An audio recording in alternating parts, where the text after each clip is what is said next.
সব কিছু একসঙ্গে করতে চেয়েছিল এবং করেছিল সে। আজকে যে বন্ধুটি মারা গেল আপনাদেরকে জানিয়ে রাখি, বলতে দ্বিধা নাই, জয় বাংলাকে মুছে দেওয়ার চেষ্টা চলছিল।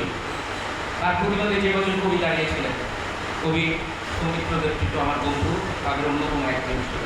মানে তাকে ওই দিন যে আঘাত করা হয়েছিল, সেই আঘাতে আজকে 38 দিন পর তিনি অভিমানের ক্ষোভে আমাদের ছেড়ে অনন্ত লোকে চলে গেলেন। আমি হানিফ খানকেও দেখেছি, বাংলার প্রশ্নে কোনো আপোষ ছিল না। কবিতা পরিষদের চেয়ারে কে আছেন, সামাদ ভাই না মোহন ভাই, এটা খেয়াল করেন। প্রদীপদের মতো মানুষকেও সে ছাড়িয়ে দিয়েছে, কারণ আমরা দীর্ঘদিন একসঙ্গে অনেকটা সময় অনেক পথ পাড়ি দিয়েছি।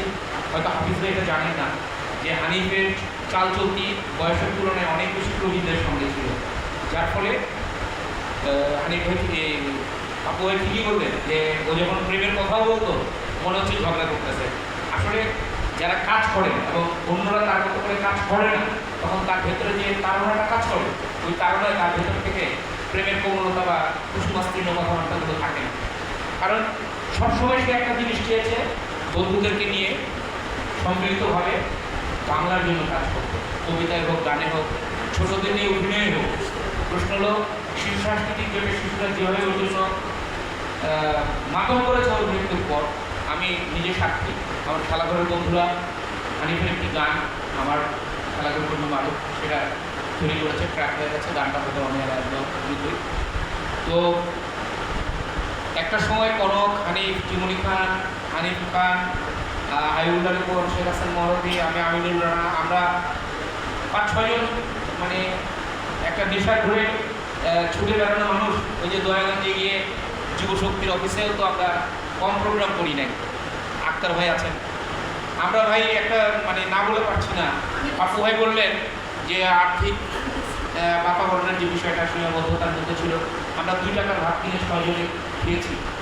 জাতীয় পরিষদের এখানে এখন তখন জেলা পরিষদের ভবন হয়েছে বিশাল, তখন ওটা ছিল ঠিকাদারদের কিছু ছোটো ছোটো অফিসের রুম। ওইখানে আমাদের স্মৃতি 71 জন্ম নিয়েছিল। ওইখানেই আজকের কবি সংসদ বাংলাদেশের আত্মঘোষ, সেটা ওইখানেই হানিফ, চিমনি, আমিনুল রানা, তহিদুল ইসলাম কনক, হাইউল্লারি কনক, শেখ হাসান মহরদি, বুদ্ধ মারা গেছে, মিহিরলাল মণ্ডল, জাতিক ইসলাম মিলন, জালালসটা তো জীবিত আছে কিন্তু অসুস্থ। আমরা সবাই আসলে ওরকম একটা টিমের মধ্যে ছিলাম। তো আপু ভাইয়ের কথা রেস ধরে করি, হাফিজ ভাই আপনাদের পরিবারের পক্ষ থেকে যতটুকু সম্ভব আপনারা একটা সাপোর্ট দিয়ে রাখেন। আর আমরা চেষ্টা করবো আমার এই বন্ধুর 7টি গ্রন্থ বা পাণ্ডুলিপি যেগুলো প্রকাশ হয়নি, আমরা সব মিলিয়ে হানিফ খান সমগ্র একটা সংখ্যা এমনভাবে করবো, কারণ মালিক ভাই সম্বন্ধে আলাদা করে বলার কিছু নাই। এই সময়ে এসে কোনো প্রকাশক কারো বইয়ের দায়িত্ব এভাবে নেন না। আর মালিক ভাই